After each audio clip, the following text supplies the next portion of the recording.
So according to Matteo Moretto, this is the list of clubs that Ardon Jashari rejected in order to force a move to Milan. Borussia Dortmund, Manchester United, Arsenal, Champions Napoli, Juve, Inter. Even in his introductory video, this is what he said. I only wanted AC Milan, didn't I? So now it's clear. Jashari wanted Milan, Milan wanted Jashari. But now that the player is here, how is the coach going to use him? That's what we're going to dissect in today's video. If you guys like tactical breakdowns like this, make sure you subscribe to the channel and hit the like button. And let's dive right into it. Now, Napoli's newest signing, one of their marquee signings for the summer transfer window, in Kevin De Bruyne, was asked, who does he believe are the Scudetto rivals to Napoli? And one of the teams that he named was Milan. And that is because, this is turning out to be, especially when it comes to the midfield acquisitions that Milan has made, a fairly decent transfer window. The past couple of years, I would say that we were sometimes crying out for a creative midfielder or a more balanced midfielder, or we were fighting or crying out for a more defensive midfielder. This time around, I feel like we've actually got a decent fusion of all three. We got Ricci, who's more of a defensive midfielder. We got Luka Modric, who I know is old, but he still brings that creativity to the midfield.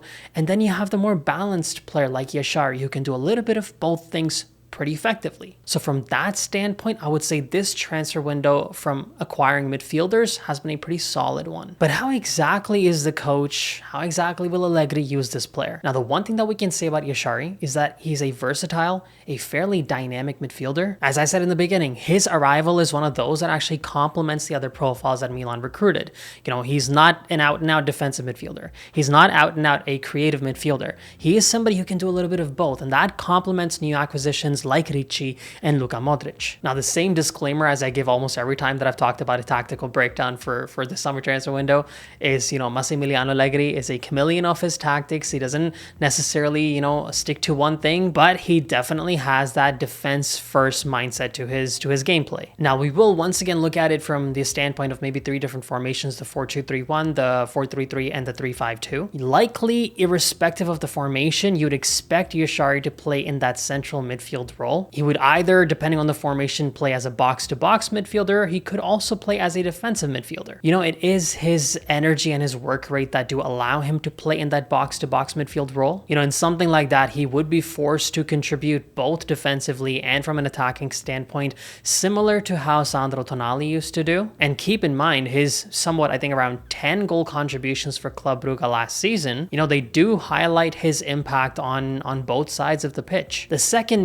tactical role he would be playing is to complement both Luka Modric and Samuel Ricci. He's likely to form part of a midfield trio alongside Modric, who'll act as that, deep-lying playmaker, sort of like a regista. And then there would be Ricci, who would do that defensive dirty work, creating a bit more balance and dynamism to Milan's midfield. In that type of a situation, Jashari's, physical presence and ability to cover ground will allow Modric to focus on dictating play, while Ricci, or maybe even Fofana, provides that additional defensive solidity. And another element to his tactical role, you could say, is offering that coverage to an aging Luka Modric. Naturally, with Modric turning 40 in September, pretty much, Allegri is expected to manage his minutes a little bit more carefully. Yes, there's only one game a week, but this is still a player you'd rather have on the field than in the infirmary. So his minutes would still have to be managed fairly carefully by the coaching staff. Now, jumping into the individual formations, in a 4-2-3-1, you'd expect him to play in that double pivot. He'd play as one of the two central midfielders, focusing more on the defensive duties, such as, intercepting passes, breaking up opposition attacks, and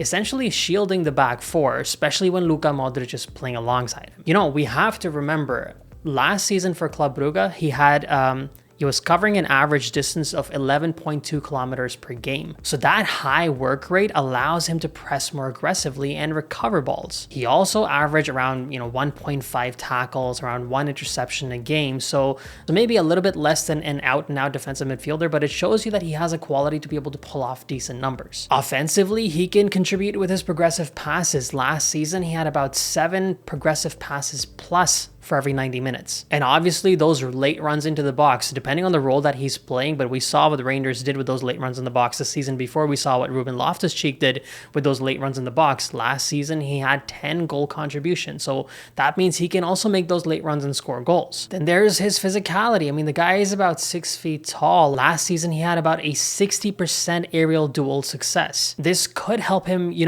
dominate some of those midfield battles, especially in those high intensity games.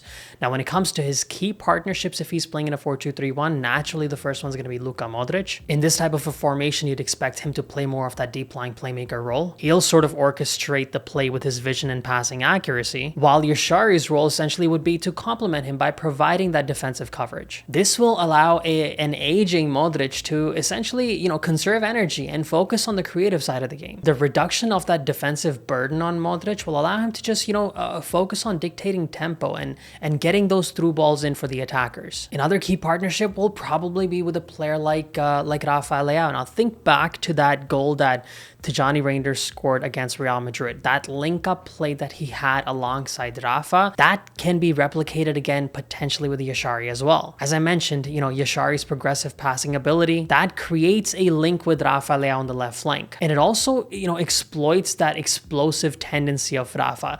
Probably in my first video of Jashari, I actually talked about that both wingers in Pulisic and Rafa will enjoy playing with him because the amount of through balls that this player puts through is going to really benefit those two wingers. And that's where, attackers, the next key partnership you could say would be with players like Christian Pulisic and Santiago Jimenez. His late runs into the box, they will sort of complement, Pulisic stretching the defenses out more towards the right and, passing those balls in. If he stretches the defense further out, those cutback balls in, if Jashari can create that overload inside the box, would benefit him. Keep in mind, in his, under his previous coach's system at Club Brugge, in that 4-2-3-1 is where he truly had some of his best performances, playing in that double pivot role. Now, in a 4-3-3 formation, you could expect him to play a bit more of an advanced role. He could probably fit in more so as a box-to-box midfielder. Someone like Modric handles the creative responsibility, somebody like Ricci or Fofana handles the defensive responsibility, and he has a lot more freedom to go forward and back. Last season, he had about 12.4 pressures in 90 minutes. So, he could leverage those numbers to assist in, a more higher pressing environment. And that would, fit Allegri's structured pressing system that does tend to disrupt the opposition's build-up play a lot earlier. Now, offensively, Jashari's ability to, arrive late in the box and shoot from a distance, I believe he had about 1.2 shots per game from distance. That also adds that goal-scoring threat. And, obviously his passing accuracy, somewhere around that 85 to 88% mark, ensures that he can link up between Milan's midfield and attack, essentially helping the three attackers up front. Defensively, last season, he had a combined total of 2 tackles, interceptions in a game, per 90 minutes. So that also makes him a key component in regaining possession in those advanced areas. And once he wins back that possession, he, with his passing accuracy, could, initiate those counterattacks. Now, the key partnerships in a system like this, I guess you would have to say the first one would be Samuele Ricci. Here, Jashari will pair up with Ricci in that, he's more of a defensive minded midfielder, has about 2.5 tackles per game. There, the two of them together can help create, a more dynamic and balanced midfield trio. Ricci's ability to read the game, he had an average of about 2 interceptions per match. This will give Jashari the freedom to be able to move forward. Knowing that Samuele Ricci is back there providing that defensive coverage. I think their complementary styles would really create an exciting midfield for Milan because they'll quickly be able to switch from defense to attack. We saw what Milan did. It's like that goal that Milan scored against Liverpool in the preseason. I think it was a goal scored by Okafor. There was an interception made, I think it was made by Samuele Ricci, and quickly they turned that from defense to attack with Loftus-Cheek getting involved, Alexis Salamaker's out wide, and I feel like with the Ricci-Jashari dynamic, we'd probably see a little bit more of that. Then another key partnership there would be Luka Modric. Now, obviously, if we're talking about a midfield trio with Jashari, Modric, and Ricci, obviously one of the partners would be Modric. We kind of already touched up on that in the 4-2-3-1. It's similar things that he would offer, more defensive coverage so that Modric can actually go up and attack a bit more. And then naturally for a player, who's playing in that box-to-box midfielder role, another key partnership would be with all three of Milan's attackers up front in Leao, Pulisic, and Santi Jimenez. But specifically in this 4-3-3 formation, Jashari's box-to-box role enhances Milan's, attacking fluidity. His ability to carry the ball forward with about 2 progressive carries per 90 minutes, that would directly feed those inward movements of players like Christian Pulisic and Rafael Leao. And then you partner up with his ability again to, pass the ball with his defensive capability. He could then, win those balls in the midfield and make sure that a player like Santi Jimenez is constantly fed passes. We already saw in his highlight package in the match that Club Brugge played last season against Atalanta, there was one point, a ball came from the top. His aerial ability allowed him to win that ball. Then he was able to hold on to it. He showed his ability to be able to protect the ball, and then he passed the ball forward to one of the attackers. And that ability to feed balls to the front guys, that will make a pretty exciting, partnership with the front three attackers in a 4-3-3. And I think his role in a 3-5-2 is likely to be not much different than his role in a 4-3-3. It would more so be the positioning of the wing backs and, how he might interact with those guys. But I think even in a 3-5-2, he would play in that 3-man midfield in the middle, likely still play that, box-to-box midfielder role. He could maybe play slightly more of a defensive role, allowing the wingbacks to actually make those runs forward and offering that additional coverage to the back line. But I guess that would pretty much depend on the kind of opposition that Milan is playing. As I said, 11.2 kilometers per game that he was running for Club Brugge, that type of work rate and the defensive stats of about, 2 tackles plus interceptions in a game, they would make him ideal for anchoring that midfield, offering a little bit of both defensive coverage and attacking output. I think it is this, versatility of that Jashari offers that allows Allegri to be able to adjust his formations as well. So in a 3-5-2, he could play, more of a deeper pivot role to sort of shield the defense, or he could even play in a more advanced role and help out the attackers. His key partnerships, I would say, once again, would be players like Luka Modric, Samuel Ricci. We've already touched up on those, but in this type of a formation, maybe a new partnership would be with a player like Estupiñán, and, potentially the right back that Milan is going to be playing as well. A 3-5-2 formation does rely heavily on those wing backs and what kind of role that they play. That's where you stretch out the opposition, and that also gives you the opportunity to create more attacking opportunities. Jashari's ability to, win the ball and transition that, turn essentially defense to attack, would help him out alongside those wingbacks. For example, he can feed Estupiñán on the left with those diagonal passes, enabling and allowing the Ecuadorian to overlap and deliver crosses. Similarly, his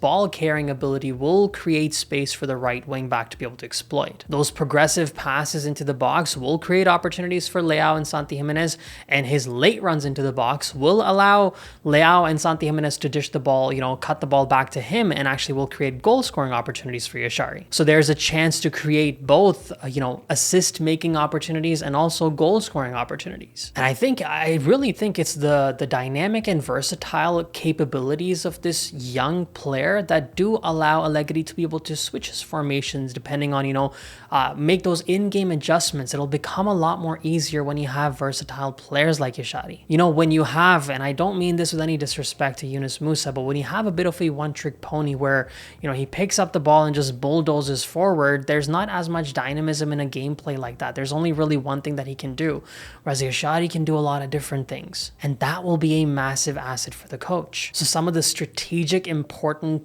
elements that a player like Jashari brings, first of all, it's his youth, it's his young age. At 23, this guy can become a cornerstone of Milan for, a long-term midfield rebuild. We've been crying out for a midfield rebuild since that Serie A winning season when we had Kessie, Benacer, and Tonali doing the job. And if you think about it, it was somewhat similar. Kessie had the out-and-out defensive responsibility. Benacer had a little bit of, you would say, maybe the creative responsibility, and Tonali was doing, a little bit of both. And now you could say that Milan has sort of replicated that midfield again for this season, minus Modric's age. From an ability standpoint, it is similar. And I think he is that long-term investment because his decision to decline major clubs like Dortmund, Manchester United, Arsenal, Napoli, whole host of clubs that he declined, moves to Premier League, moved to make a lot of money in the Saudi Pro League.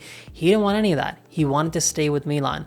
You look at what we hear now about Tijani Reinders. He got a call. His dad got a call from City, and he realized that, you know what, it's time for me to take the next step. A player like Jashari, as long as Milan keeps progressing as a club, would want to stay here for longer. He's not looking for that move, because if he was looking for that move, he could have taken that this summer itself. Then there's the immediate impact. You do expect this player to make an immediate impact. You don't really put almost 40 million euros on somebody who's a longer term investment where, we'll see what he does in a couple of seasons. Obviously, he's going to have to be given a free range, essentially, to be able to make some mistakes and not, start delivering from game one.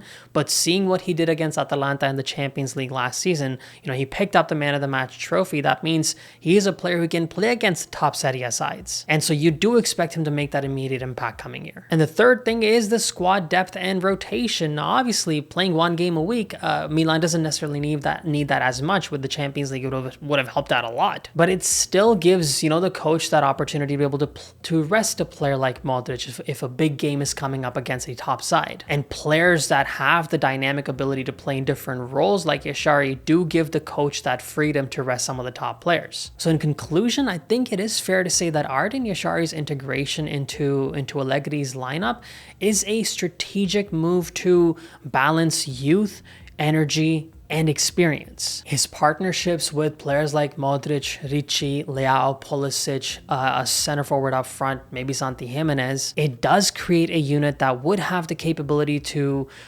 dominate possession, but if not, also be able to hit teams on the counter. And as Milan targets, you have to say the Scudetto after finishing in 8th place last season. Jashari's versatility, drive, and that passion to play for Milan, they will make him a crucial piece in Allegri's essentially tactical puzzle. In the process, fulfilling that, lifelong dream that he has had of playing at the San Siro. So there you have it, Milanisti. That's the tactical breakdown of how Milan is expected to use Ardon Jashari. If you like videos like this, make sure you subscribe to the channel, like this video. As always, follow me on Instagram, TikTok, Twitter at FootballKush. And again, as always from my side, Forza Milan. Grazie mille. Ciao tutti. This is style of play and the scandals. Oh, the scandals, including a bizarre locker room incident where a player essentially drugged his own teammates. And we'll look at how lowering Serie A from 20 teams to 18 teams might be the